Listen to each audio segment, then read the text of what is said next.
अशोक जी कोलकाता से। राधे राधे। राधे राधे महाराज जी। महाराज जी, मैं काफी सालों से श्याम बाबा की पूजा करता हूँ। जब से आपकी वाणी सुना हूँ, मेरे अंदर नाम जप की इच्छा जग गई है। अगर मैं श्याम बाबा की पूजा करते करते आपकी रोज वाणी सुनूं और नाम जप करूं, सत्य में अपनी सांसारिक जिम्मेदारियों को निभाऊं, क्या मुझे भगवत प्राप्ति हो सकती है? ये तो आपका चिंतन बताएगा कि आप किस कोटि का चिंतन करते हैं। भगवत प्राप्ति किसी क्रिया का फल थोड़ी है कि कोई तपस्या के द्वारा, तीर्थयाटन के द्वारा, स्वाध्याय के द्वारा या नाना प्रकार की यज्ञ आदि क्रियाओं के द्वारा भगवत प्राप्ति थोड़ी होती है। भगवत प्राप्ति तो समस्त त्रिगुणात्मिका माया के द्वारा रचे हुए आकर्षण का त्याग, जिसे वैराग्य कहते हैं, और अनन्य चेता सततम यो माम स्मरति नित्यशः तस्याहम सुलभा पार्थ। चाहे जो नाम रूप आप आराधन करें, हमारे ही प्रभु के शब्द, श्याम कहो, राम कहो, कृष्ण कहो, हरि कहो, जो भी नाम, वो अनंत नाम, अनंत रूप, अनंत महिमा। पर भगवत प्राप्ति शब्द जुड़ता ही अनन्य चिंतन से है। अव्यावृत भजनात् अखंड स्मृति, यस्य स्मरण मात्रेण जन्म संसार बंधनात् विमुच्यते नमस्तस्मै विष्णवे प्रभु विष्णवे। जिनकी अखंड स्मृति ही भव बंधन से हमें, दूसरा कोई उपाय नहीं। ये अगरबत्ती लगा लेना, थोड़ा भोग लगा लेना, ये भागवतिक शतोगुण वृत्तियां हैं। आपका आंतरिक चिंतन कहाँ है? भगवान भगवत प्राप्ति के विषय में कह रहे हैं, अनन्य चेता सततम यो माम स्मरति नित्यसा तस्याहम सुलभा पार्थ। मैं उसके लिए सुलभ हो जाता हूं। किसका? अनन्य चिंतन, भगवदाकार वृत्ति। अभी आपकी है कि नहीं, आप देखिए। भगवत प्राप्ति किसी क्रिया का फल नहीं है। समस्त शुभ क्रियाओं से अशुभ क्रियाओं का त्याग किया जाता है। शुभ क्रिया को करते करते जब ये पता चला, जैसे जल निर्मल हो गया, तो शांत और निर्मल जल में तह में क्या ये दिखाई देता है, तब पता चलने लगा जो परम प्रकाशक अंतःकरण को जो प्रकाशित कर रहा है, वो शुभ अशुभ दोनों से परे, शुभ को भी त्याग दिया। अब वो त्रिगुणातीत चिंतन हो रहा है उसका। प्रभु का नाम, प्रभु की रूप, प्रभु की लीला, ये कोई त्रिगुण माया अंतर्गत थोड़ी है, ये तो त्रिगुणातीत है। हमारा चिंतन क्या हो रहा है? बस खास बात है, आप काली भजो, दुर्गा भजो, राम भजो, कृष्ण, वो सब एक ही तत्व है। तत्व सौ दो सौ नहीं, वो एक ही है, दो नहीं। वो जहां तक वो फिर वो लीला के लिए है। बस उसका चिंतन, जिसको पकड़ो उसके चिंतन में डूब जाओ। अब अवस्था, समय अपने पास इतना नहीं रह गया है, बहुत कम समय, कलयुगी जीव है। मान लो आपकी कितनी अवस्था है शरीर की? 68 है। अब पता नहीं कितने सेकंड है आगे, कितने सेकंड कोई भरोसा तो है नहीं। फांसी वाले सजा जो को तो उसको पता है कि अमुक तारीख को दी जाएगी, लेकिन अपने को तो वो भी पता नहीं, गेट से बाहर निकलेंगे कि नहीं निकलेंगे कोई पता नहीं। रा बोल रहे हैं, धा तक पहुंचेंगे कि नहीं पहुंचेंगे, इतना भी समय का ज्ञान नहीं है। कि राधा बोलना चाहते, रा बोले और आधे में चले गए, धा तक नहीं पहुंच पाए, ऐसा सिस्टम है इसका।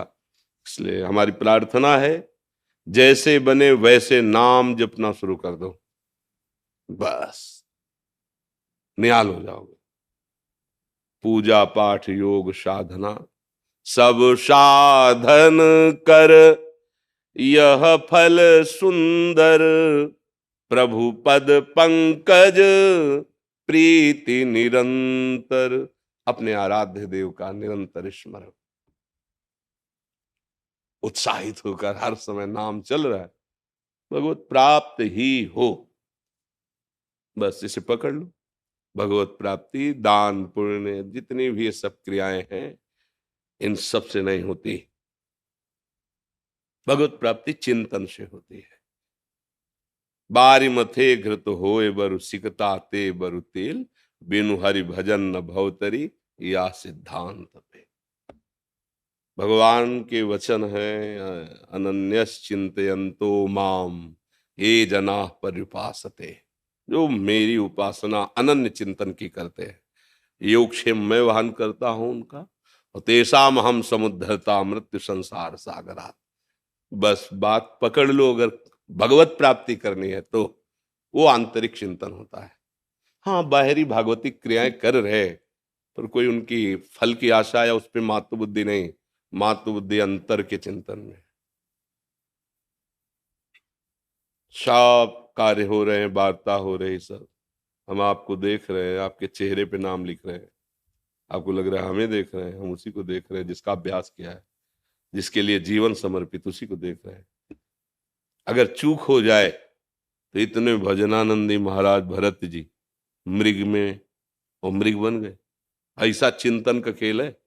अगर भगवत प्राप्ति केवल इतने से होती तो चक्रवर्ती सम्राट पद का त्याग, महारानी और पुत्रों का त्याग, गंडकी नदी के किनारे रहना और भगवान के भजन में ऐसी रुचि होना, पढ़ के भागवत में देख लो, वो भूल जाते थे कि इस समय क्या सेवा करनी है।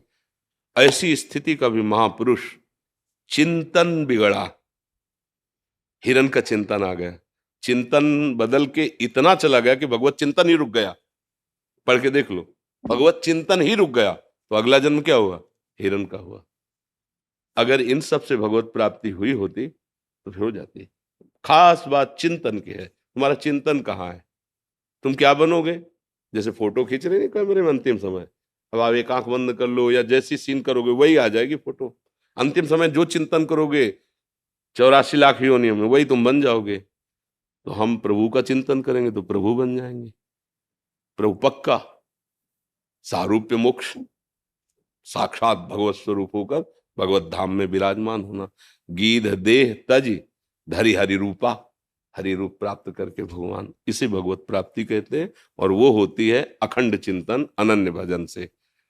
अब ये कितने जन्म में कर पाता है या कितने दिन में कर पाता है या कितने महीने में, ये साधक की लगन और लालसा के ऊपर है। छूट है इसी जन्म में भगवत प्राप्ति, बस अनन्य चिंतन। तद्विस्मरणेन परम व्याकुलते, राधा राधा राधा। चाहे शौचालय में बैठे हो तो हमको पवित्रता पवित्रता का कोई इसमें विधान नहीं नाम में। अपवित्र पवित्र हुआ सर्वावस्थांगतो पिवा या स्मृत पुंडरीकाक्षम सवायाभ्यंतर शुचि।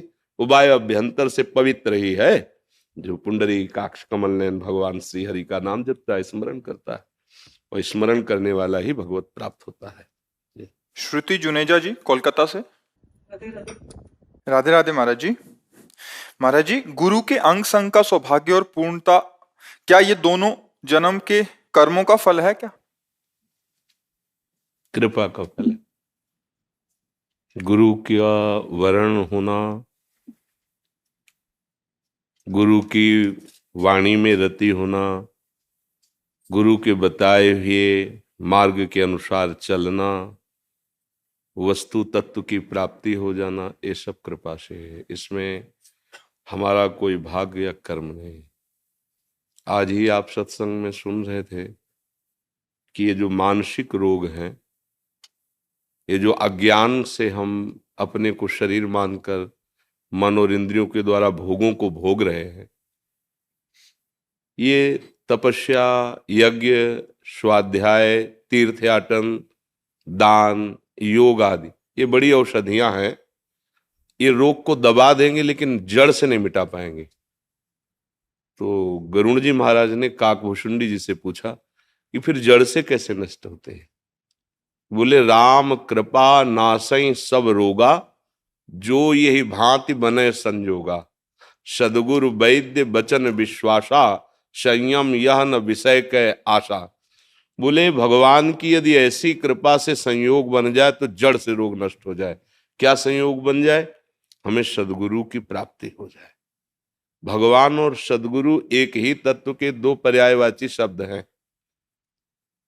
चाहे उन्हें भगवान कहो, परब्रह्म कहो या सदगुरुदेव कहो। जैसे जल, वारी, तोय, नीर, पानी, ऐसा वर्णन करते हैं ना, है तो एक ही वस्तु का। ऐसे ही सदगुरु, भगवत प्रेमी महापुरुष और भगवान, ये सब एक ही सब। ब्रह्मविद ब्रह्म भगवत, ये हमारी तपस्या या हमारे दान पुण्य या हमारे भाग्य से नहीं मिलते। जब द्रमहि दीन दयालु राघो तो साधु संगति पाए।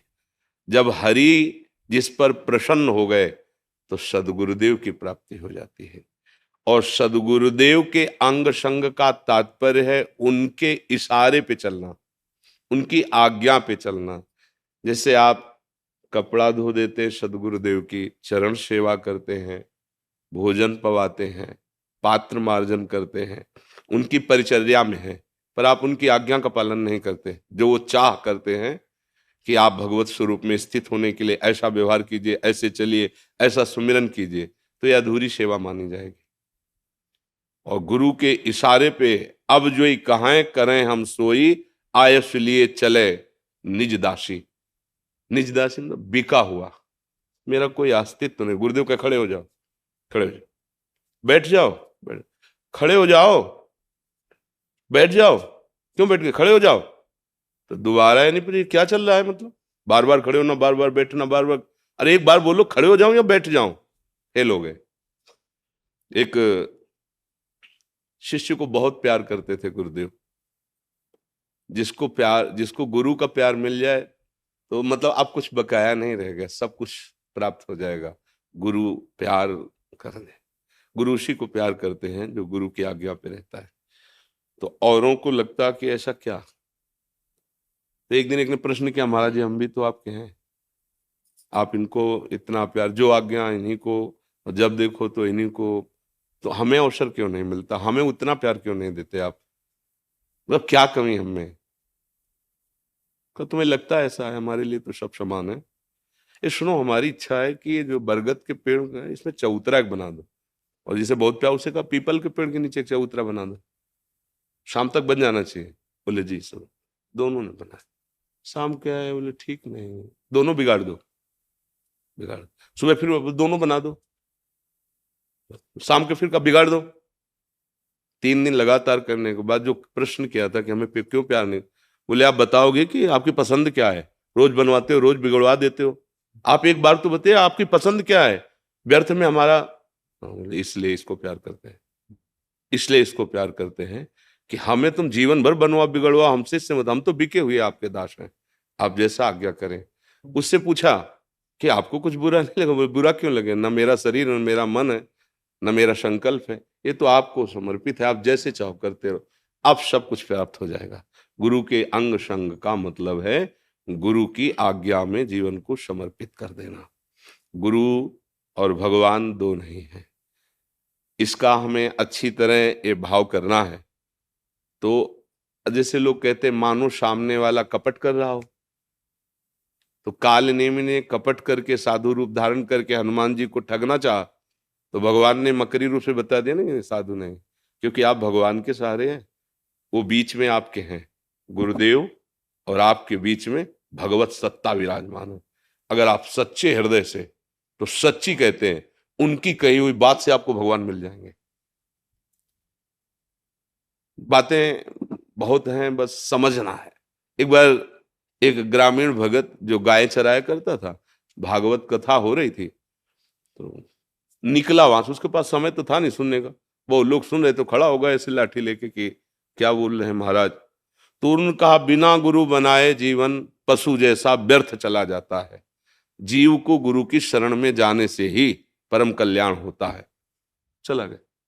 तो विचार किया हम कैसे गुरु बनावे, ना हम पढ़े ना लिखे ना। दूसरे दिन जब वहां से निकला तो मंच के समीप गया, तो महाराज कल आप कह रहे थे गुरु बनाए बिना जीवन पशु जैसा व्यर्थ चला जाता है, तो हम तो पढ़े लिखे हैं नहीं, गाय चराते हैं, पूरी गांव की रोटी मिल जाती, खाते हैं, महाराज आप ही हमको चेला बना लो। तो अब कथा का समय चल रहा, बातचीत को तो बोले जब कथा जिस दिन समाप्त होगी उस दिन बात करना।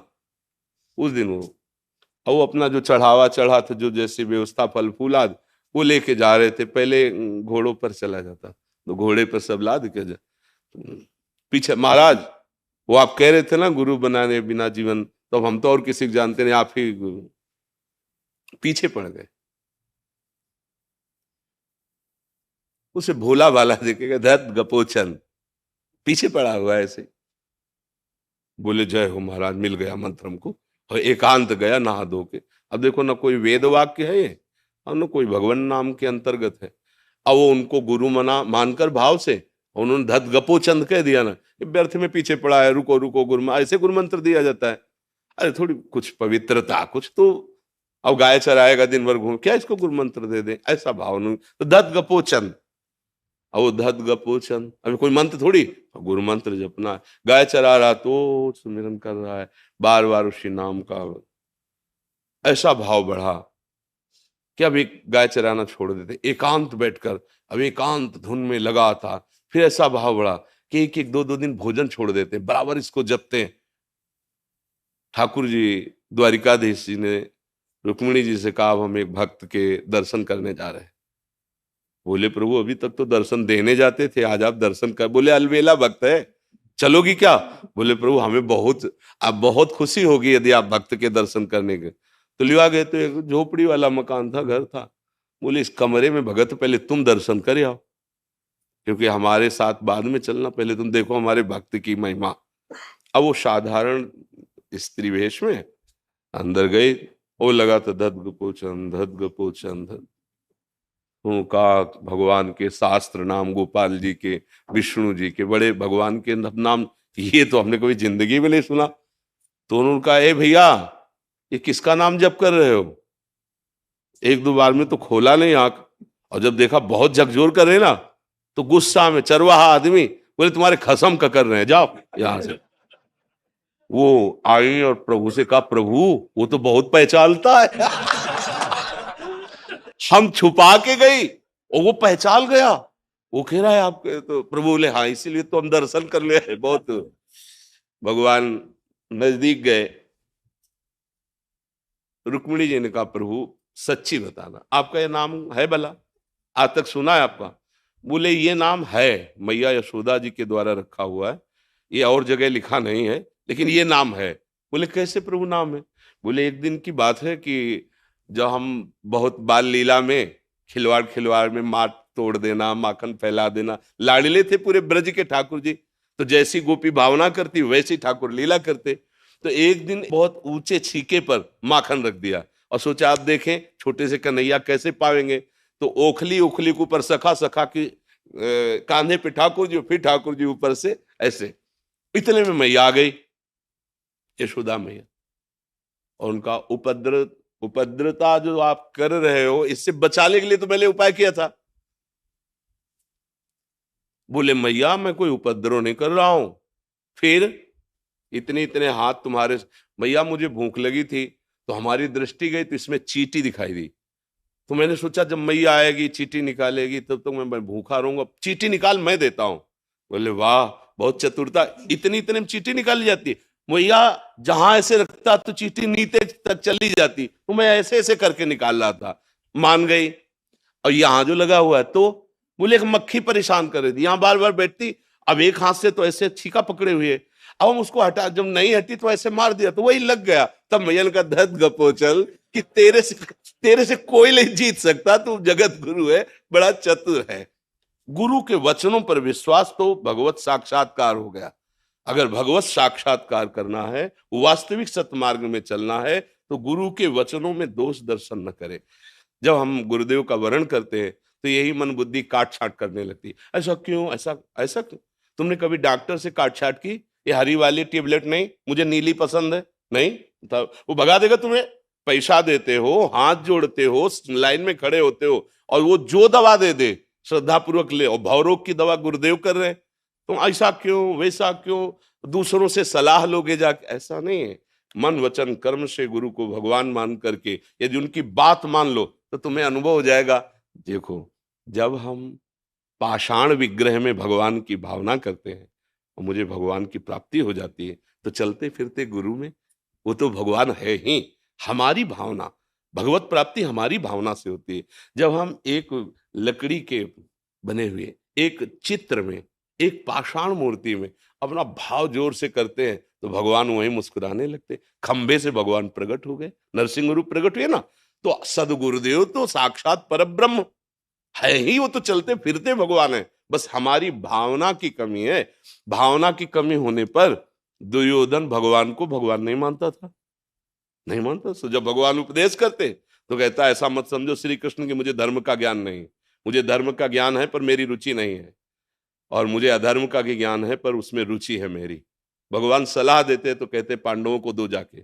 भगवान ने कहा देखो एक बात मान लो, 5 गांव दे दो, इतने में वो 5 राजी हो जाए। बोले सुई के अग्र के नोक भर नहीं देंगे, बात किनसे कर रहा है? अखिल कोटि ब्रह्मांड नायक परम सामर्थ्यशाली भगवान श्री कृष्ण से कह रहा, सुई की नोक भर नहीं, सुई अग्रे न केशवा। भगवान ने कहा फिर ठीक है, युद्ध ही ठीक है। कहाँ माना भगवान को भगवान? अगर भगवान को भगवान नहीं मान रहा तो उसको नहीं दिखाई दे रहा है। और विदुरानी जी भगवत भाव में मगन है, तो दरवाजे के बाहर खटखटा, कौन? श्री कृष्ण। प्रेम में ऐसी ऊंची अवस्था कि उनको अपनी देह का भय भान नहीं। अंदर गए तो प्रभु स्वयं कह रहे, कुछ पवाओ ना। क्या पवाओ? बोले केला रखे ले आओ। तो केला ला रहे, छिलका प्रभु को पवा रही, गूदा फेंक रहे, और प्रभु भी बड़ी मस्ती से पा रहे हैं। तो भगवान के प्रति किया हुआ भाव ही हमें भगवत प्राप्ति कराता है। तो वैसे तो चराचर जगत में भाव करना है भगवान का, पर गुरुदेव तो भगवान के स्वरूप है। स्वार्थ सकल तजी गुरु चरणन भजी, गुण नाम सुनि कथि संतन सो संग करी, काल ब्याल मुख पर्यो कफ पित्त बात भर्यो, भ्रमो कित अनन्य कहाय की जी लाज धरी। हमारी वाणी जी में लिखा हुआ है, यदि आप इसी जन्म में समस्त दुखों का नाश करके आनंद प्राप्त करना चाहते हो तो स्वार्थ का त्याग करके गुरुदेव की आज्ञा पर हो। स्वार्थ सकल तजी गुरु चरणन भजी। और गुरुदेव ने जो नाम दिया है, जो मंत्र दिया है, निरंतर उसके रटने का अभ्यास करो। बस जहां आप नाम मंत्र अभ्यास करोगे, साधु संग करोगे, तो तुम्हें इस शरीर में जो प्रियता है, इस शरीर के भोगों में, अब देख लो कौन सा इसमें अमृत भरा हुआ है। सुख सिंधु भगवान को भूल करके भोगों में जो रति हमारी मन बुद्धि, ये गुरु कृपा ही बचा सकती है। गुरु कृपा ही केवलम, बस उनके वचनों पे चल जाए तो है। पर कठिन होता है मन को गुरु आज्ञा पर लगा पाना। वही आज्ञा पालन करने वाला ही गुरु अंग संगी कहा जाएगा। आज्ञा का पालन नहीं करता, बात नहीं बनेगी। उनके समीप रहते हुए भी ऐसे कितने उदाहरण हैं कि गुरु की बड़ी कृपा है, वो समीप सेवा में रखे, पर उनकी दृष्टि गुरु के वैभव पर है, गुरु के सम्मान पर है, गुरु के हृदय वस्तु पर नहीं है। जो आज्ञा करते हैं परमार्थ की, उसका पालन नहीं तो फिर शिष्य वो खाली ही रहेगा। गुरु की अध्यात्म वस्तु की प्राप्ति उससे नहीं होगी, वो सानिध्य में रहते हुए भी अधूरा ही रहेगा। और लाखों कोस दूर है और अपने गुरु को ब्रह्म मानकर उनकी आज्ञा पर चल रहा है, वो पूरा हो जाएगा, लाखों कोस दूर से पूरा हो जाएगा, क्योंकि गुरु वहीं विराजमान है। गुरु अखंड मंडलाकारम व्याप्तमेन चराचरम, चराचर में मेरे गुरुदेव विराजमान। बस उनको हम अपना जीवन आज्ञा पर समर्पित कर दें, ये बहुत कठिन बात। और जिसने समर्पित कर दिया वो फतेह को प्राप्त हो गया, वो जय को प्राप्त हो गया, वो शुभ अशुभ विध्वंस करके महासुख में निमग्न हो गया। ये शुभ अशुभ जो बांधने वाले कर्म है, इनसे मुक्त हो गया। विशाल सोनी जी आजमगढ़ से। श्री हरिवंश महाराज जी, आपके चरणों में कोटि कोटि प्रणाम। गुरुदेव, हमारा छोटा सा आभूषण का व्यवसाय है। कुछ लोग किसी मजबूरी में अपना आभूषण बेचना चाहते हैं जिसमें भगवान की मूर्ति बनी रहती है या प्रणव लिखा रहता है। ऐसे आभूषण खरीद सकते हैं क्या? किन्हीं कारणों से, क्योंकि पुरानी मूर्ति है, उसे गलाने के बाद दूसरा आभूषण बनाया जा सकता है। ऐसी स्थिति में दुकानदार क्या करे महाराज जी? देखो, जो जिनको केवल लौकिक लाभ की, तो उनसे हमारा कोई संभाषण ही नहीं है। लेकिन यदि आप यहाँ आए हो तो इसका मतलब आप कहीं ना कहीं भगवत कृपा पात्र हैं। तो जिसमें प्रभु का श्री विग्रह बना हुआ है, उसे हम स्वर्ण में गलाएं और अपने को सनातन धर्मी कहें, मुझे नहीं लगता बहुत बड़ी हानि है। कोई भी बताओ, आप अपने प्यारे की छवि को आग में झोंक सकते हो क्या? जिससे प्यार हो उसकी फोटो, हमने तो स्कूल पीरियड में देखा बच्चों को, जैसे नहीं, पर्स में अगर दूसरा छीन भी ले, देख भी ले, उसको पीटने की कोशिश करता था। मतलब हमारा वो पर्सनल प्यार का विषय है, आप उसे दो। तो हमारे आराध्य देव की छवि, आराध्य देव के धातु के श्री विग्रह मान लो, अब उनको हम गला सकते हैं। व्यापार, सांसारिक लाभ, ये तो तुम्हारे चिंतन में होगा, लेकिन इसका जो स्वरूप है वो क्या होगा? आप केवल एक व्यापारी हैं। व्यापार किसके लिए? धनोपार्जन के लिए। धनोपार्जन किसके लिए? जीने के लिए। तो जी किसके लिए रहे हो? भोगों के लिए। फिर तो कोई प्रश्न ही नहीं बनता। अगर प्रश्न बनता है तो फिर हम ऐसा नहीं कर सकते। हमारे ठाकुर का विग्रह हो और हम उसे आग में गलाएं, ये अपने से तो, अपनी सलाह में नहीं, मनमानी कुछ भी करो, सलाह में नहीं, मुझे ऐसा लाभ नहीं चाहिए। और उपाय करेंगे और कर ले, लेकिन भगवत विग्रह बना हुआ है, मतलब वो श्री कृष्ण रूप है या राम रूप है या गणेश रूप है या गौरी या लक्ष्मी रूप, कुछ भी रूप रखा हुआ है और बड़ा लाभदायक है, क्योंकि वो पुराना सोना हमें दे रहा है तो काफी हमें प्रॉफिट हो जाएगी। हमारी दृष्टि में क्या नजर आया? केवल सोना ही तो नजर आया, लौकिक लाभ नजर आया, लेकिन सोना जो तुम समझ रहे हो वो नहीं है, जो है उसे तुम समझ नहीं पा रहे, और जो है वही लाभ देगा। ये तो सब करोड़ों अरबों रुपए कमाए और एक झटके में रोड में फैल गए, मैं गाड़ी परिवार सहित सब। कर्म बिगड़ जाते हैं, कर्म बिगड़ गए। अब एक आदमी तलवार से लेकर हमारे विग्रह को काटता है तो हम उसको विधर्मी और कोसते हैं, कहते हैं नीच। हमारे भगवत विग्रहों को समझ रहे ना हमारी बात? और वही हम उसी भगवत विग्रह को थोड़े से लाभ के लिए अग्नि में गलाते हैं, तो हम में उसमें क्या अंतर रहा? आप हमें बताओ, कोई अंतर आप मानेंगे है? कोई अंतर नहीं तो है। प्रभु बस हम यही आपको समझाना चाहते हैं कि कम लाभ, धर्म में जीवन, नमक रोटी, सुखी परिवार, आनंद में जीवन। ज्यादा धर्म विरुद्ध आचरण, वो फिर हानि हो जाएगी। वो बहुत विचित्र खिलाड़ी है, ऐसे खेल खेलता है जिनका हिसाब हमारी समझे में नहीं आता है, बहुत विचित्र। या रहस्य रघुनाथ कर वेग न जाने कोई।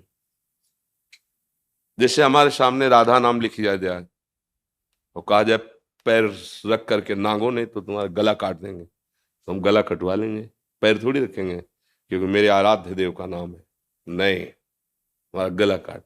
एक फूल की पंखुड़ी अगर प्रभु के श्रीअंग के आभूषण में बनी हुई है और वो गिर गई, अगर वो हमारे, तो हम पहले उसे ढूंढेंगे, उसे उठाएंगे, तो हृदय जलेगा, धोखे से न छू जाए। एक पुष्पदंत नाम के भगवान शिव के बड़े पार्षद हुए हैं, तो भगवान शिव के लिए एक राजा की पुष्प वाटिका से सुंदर सुंदर पुष्प रात्रि में ले जाते थे। तो राजा को पता चला कोई ऐसा अव्यक्त चोर आता है तो सारे फूल बगीचे के ले जाता है, सुंदर कमल सुंदर ऐसे। तो उन्होंने विद्वानों से बात की, ऐसा कौन चोर हो सकता है कि जो अव्यक्त रूप से आता है, बदले के बाहर सब पूरी फौज लगी हुई। तो उनका है कोई दैवी शक्ति संपन्न है, और दैवी शक्ति अंतर ध्यान हो जाना, प्रकट हो जाना, ये तो उनका उसको कैसे पकड़ा जा सकता है? बोले भगवान विश्वनाथ जी के, काशी विश्वनाथ जी के प्रसादी बिल्व पत्र फूल बगीचे में फेंकवा दीजिए, पैर पड़ते ही सारे पुण्य नष्ट हो जाएंगे और वो पकड़ा जाएगा। ऐसा ही किया गया, जी किया। तो अब उनकी सामर्थ्य नहीं अंतर ध्यान होने की, तो शिव महिमना स्तोत्र उसी समय उन्होंने रचा और उसी समय गान किया, तो ये सारी सामर्थ्य आ गई, फिर अंतर ध्यान हो गए। कहीं ना कहीं तो जो आपके सामने आए हैं गणेश गौरी या जो भी भगवान नाम रूप, वो आराधना में रहे होंगे, कभी ना कभी तो रहे होंगे, ऐसा तो नहीं कि रखे केवल रहे। और वो आप गलाएंगे और आप जानते हैं ये कौन है। मुझे नहीं लगता कि ये कहीं धर्म है या कहीं भी समझदारी है। इसलिए मेरी तो प्रार्थना यही है कि भले आप नमक रोटी खाओ और स्कूटी से चल लो, तो धैर्य पूर्वक पर पवित्र भाव से जीवन निर्वाह, ये हमारी तो सलाह यही है कि नहीं करना चाहिए। अब फिर जो भाई करें, व्यापार प्रधान उनका है, वो गणेश गौरी तो देखते नहीं, सोना देखते हैं। नहीं भाई, स्वर्णकार क्या देखेगा? अब एक भगत गए और गणेश जी और चूहा दोनों ले गए, वजन में चूहा ज्यादा था, चूहा पैसे ज्यादा दिए। तो उन्होंने कहा अरे गणेश जी का तो ये वाहन है। बोले हमें वाहन हो गणेश जी थोड़ी मतलब, हमको तो रुपए थे पैसे, वजन उसका ज्यादा था, पैसा उसका ज्यादा मिलेगा। हम केवल व्यापार पैसे के लिए करते हैं, और पैसा भोग सामग्रियों के लिए होता है, भोग सामग्री जीवन के लिए होती है, और जीवन प्रभु के लिए है। ये क्रम अच्छा रहेगा। और अगर फिर जीवन केवल भोगों के लिए, तो फिर महानी, फिर हम हार गए, फिर हम परास्त हो जाएंगे। देख लो, धर्म में चलना कठिन होता है, और दिखाई दे रहा है कि 50,000 की प्रॉफिट है और नुकसान आपको नहीं दिखाई दे रहा है, नहीं नहीं हम नहीं लेंगे, हम नहीं, ऐसा किसी और को हमारे यहाँ नहीं बिकेगा, हमारे यहाँ ये गलेगा नहीं, ऐसा ऐसा भाव रखिए। तो भगवान देख रहे हैं ना, और उन्होंने अपने एक संकल्प में अनंत ब्रह्मांडों का सृजन कर दिया। जब आपको धनी बनाना होगा ना, तो सेकंड थोड़ी लगेगा उनके लिए। आप कितनी भी मेहनत करो, गांव की कहावत है कि जब देते तो छप्पर फाड़ के देते, नहीं कहते, ऐसे ही कुछ है उनका खेल। विश्वास करो उन पे, नाम जप करो, धर्म से चलो, सुखी रहोगे, शांत रहोगे, आनंदित रहोगे। आजकल देखो ना, पोस्टर में भगवान की छवि छाप दी, जरा देखना, और नाम लिख दिया और क्या क्या भगवान, और ऐसे गली के ऊपर लगा दिया। अब वो पोस्टर फट करके नाली में पड़ा है। ठाकुर भी पड़े हैं, और उनमें गुरु जी की भी छवि है, उसमें नाम भी है। मतलब कहाँ हमारा धर्म, समझ में नहीं आ रहा है। जिनको हम सिंहासन में विराजमान करते, वो नाली में पड़े हैं, वो लोगों के पैरों के नीचे आ रहे हैं, इसलिए तो बुद्धि भ्रष्ट हो जाती है। कहाँ परमार्थ का मतलब, आराध्य देव की छवि आराध्य देव है यार, तमाकू की पुड़िया पे आराध्य देव की छवि, भगवत स्वरूपों को थैले में, लिफाफों में, ब्याह के कार्डों में।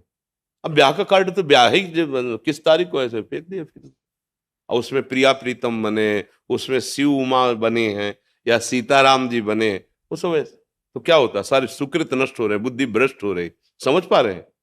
आराध्य देव की छवि लगी हुई है, भगवान का रूप लगा हुआ है। पर अब कलयुग का देखो ना प्रभाव, देखो ना, बहुत अंदर जलन होती जब पोस्टर फटा हुआ प्रभु का नीचे देखते हैं, तो लगता है देखो इन्हीं को सिंहासन में विराजमान किए, और इन्हीं को देखो। अरे भैया निमंत्रण देना, तारीख है ये, ब्याह का स्थान ये है, ब्याह यहाँ हो रहा है, आ जाइए बजे, और उसमें भगवान को बना देना। दो चार तो है कि उनको सम्मान से रखेंगे जो जानते हैं, और जो नहीं जानते तो कार्ड को कार्ड की तरह फेंकेंगे, पोस्टर को फाड़ करके बाहर फेंक देंगे। तो ये कई ऐसी गलतियां होती जो हमारे पुण्य नष्ट हो जाते हैं, हमें पता नहीं लगता है। तो अगर सावधान रहा जाए तो हमारा जो धर्म है, हमारे जो प्रभु हैं, वो हमको सुखी करेंगे। धर्म ही हमारी रक्षा करता है, भगवान से ही सुख प्राप्त होता है। गुरु जी, जो विग्रह घर में होते हैं जो खंडित हो जाते हैं, हाँ, यमुना जी में प्रवाहित करें, यमुना जी में प्रवाहित करें। यमुना जी गंगा जी इसीलिए हैं, उनमें विराजमान कर दे। भावना करते हैं कि उनके महल में विराजमान हो गए, नवीन विग्रह विराजमान कर ले, और उसका थोड़ी मतलब कि बेच दे। तुम्हारा लड़के कहाँ टूट जाए तो बेच दोगे क्या? नहीं बेच दोगे ना। तो उसकी अगर आपको ऐसा लगता है कि हमें बहुत प्यार इस विग्रह से, तो आप मिलिए ऐसे जो मूर्ति की रचना करते हैं, वो उनको संभाल दे। हमारा हाथ टूट जाएगा तो डॉक्टर नहीं बनाते, तो हम हाथ को पुनः उसको वैसे करें, औषधि करवा ले। उसके औषधि डॉक्टर दूसरे होते हैं। जैसे जो गोपाल जी का जो स्वरूप निर्माण करते हैं, गोपाल जी में कुछ वहां पहुंचिए, उनको भेंट दीजिए, वो डॉक्टरी कर देंगे। अगर आपको ऐसा लगता है कि गोपाल जी नवीन रूप में विराजमान, तो यमुना जी को दे दीजिए कि हे महारानी, जो आप महल में अपने गोपाल जी को विराजमान करो, मैं नए स्वरूप से सेवा में विराजमान करता हूँ। हमारी दुकान हम प्रिंट करते हैं। हाँ पूज्य महाराज जी वही कह रहे हैं ना, विग्रह स्वरूप या नाम आए ना उस पे। हाँ, मतलब प्रिंट काय करते हो? दुकान उनकी प्रिंटिंग प्रेस है। के कार्ड वगैरह के कार्ड हो गए। हाँ, तो अब हम तो भाई यही कहते हैं, हमारी बात कोई मानेगा? हमारी तो जो भावना है ना, सुख प्रदान करने के। आप बताओ, आपसे हम पूछते हैं, अगर आप रामकृष्ण हरि किसी को मानते हो और आपके हाथ में उनकी छवि हो, तो आप कहाँ उसको विराजमान करोगे? कहीं ऊंचे पे बैठाने की सोचोगे ना, फेंक थोड़ी दोगे। अब कार्ड में क्या सम्मान होता है प्रभु का? बोलो क्या सम्मान? उसमें प्रिया प्रीतम बना दिए, या प्राय ये देखे सिया राम जी बना दिए, वरमाला पहनाते हैं, महादेव पार्वती जी बना दिए, या गणेश भगवान बना दिए, तो ऐसे ही। तो कहीं ना कहीं हमारी, या तो मानो मत कि ये भगवान है, तो फिर भगवत विमुख हो, तुम्हारी बात अलग। अगर मानते हो तो ऐसा कैसे कर सकते हो तुम? अगर हमसे कोई कहा है ना का कुछ लिखने के लिए, जैसे आदेश कवि, तो हम वही अक्षर लिखा है जितना बोलना है, आप वहां चले जाइए। मौन है जैसे ना, ये हमारा प्रार्थना है बस, ना ऊपर राधे और ना कुछ नहीं। वो कागज जिसमें हमने राधे लिख दिया, वो कहीं फेंक देगा, उसके पैर के नीचे पड़ गया तो हम तो मर जाएंगे, क्योंकि हमारी आराधना यही है, हमारे तो जीवन यही, राधा नाम ही जीवन है। हम तो कभी नहीं कि ऐसे हम राधा लिख नहीं। अच्छा, कहीं राधा लिखाओ तो ऐसे ही करेंगे ना, कि अरे यार कैसा आदमी है, लिख के फेंक दिया ऐसा कहीं भी। अब ये उपासना का खेल, इसीलिए तो माया फंसाए रहती है, माया मुक्त लोग। हमारे धर्म में उपहास ज्यादा किया जा रहा है भगवान का, आराधना तो कोई बिरला ही करता, उपहास ज्यादा कर। आजकल जो वो कपड़ा लता वाले नहीं होते, मतलब कपड़ा के जो, हाँ बैग वही पे पूरा सब भगवान नाम, सब ऐसे ही। नाम का कहाँ तुम्हें विश्वास है, रूप का कहाँ तुम्हारा भाव, और कहलाते हैं धर्मध्वजी, और अपने आराध्य देव के नाम और रूपों को रौंद रहे हो तुम धर्मध्वजी हो, है? आराध्य देव के नाम रूपों की तुम कितनी वक़्त कर रहे हो, जिनको हम सिंहासनों में विराजमान करते हैं, जिनको हम गुरु जी से प्राप्त करते हैं, जिसको हम जप करके मोक्ष प्राप्त करते हैं, कल्याण प्राप्त, वही तो नाम है। चाहे राम बोलो, हरि बोलो, कृष्ण बोलो, शिव बोलो, गणेश बोलो, गौरी बोलो, वही तो है। एक ही तत्व तो सब रूपों में है। जो श्री जी की शरण में है वो पास है, जो लोग कहते हैं बाबा। पास ही आपकी गिरती है, बाकी तो सब देने देने वाला। श्री श्री जी तो अमीर खुसरो जी नाम के एक महाभागवत हुए हैं, तो उन्होंने कहा, अमीर बाजी प्रेम की खेलूं पी के साथ, अगर मैं जीती तो पिए मेरो, तो हारी तो पिए के साथ, दोनों हमारी। अगर जीत गई तो प्रीतम मेरे, और हार गई तो मैं प्रीतम की। घाटा ना जीत में ना हार में, दोनों में प्रीतम मिल रहे हैं। धन्यवाद। हमारे दर्शन करके आप दर्शन देने आए महाराज जी, हम अधम जीव आपके दर्शन करने नहीं जा सकते, इसलिए आप कृपा करके दर्शन देने आए। रखना महाराज। हम तो यही प्रार्थना करेंगे कि बस अधीनता, गुरु अधीनता, अपने गुरुजनों को, अपने महापुरुषों के अधीन रहे, कभी उनमें दोष दर्शन न करे, सदैव नजर झुकाकर उनकी आज्ञा में रहे, तो माया भयभीत होकर भाग जाएगी। और अगर इन पर नजर टेढ़ी कर दी तो माया आप पर नजर टेढ़ी कर दी, फिर बचना मुश्किल है। हाँ, अभय होए जो तुम्हें डिराई, जो गुरुजनों से डरते रहते वो त्रिभुवन में अभय रहते, और जो गुरुजनों पर नजर टेढ़ी कर दी तो फिर हार जाते हैं। बस ये है। धन्य धन्य।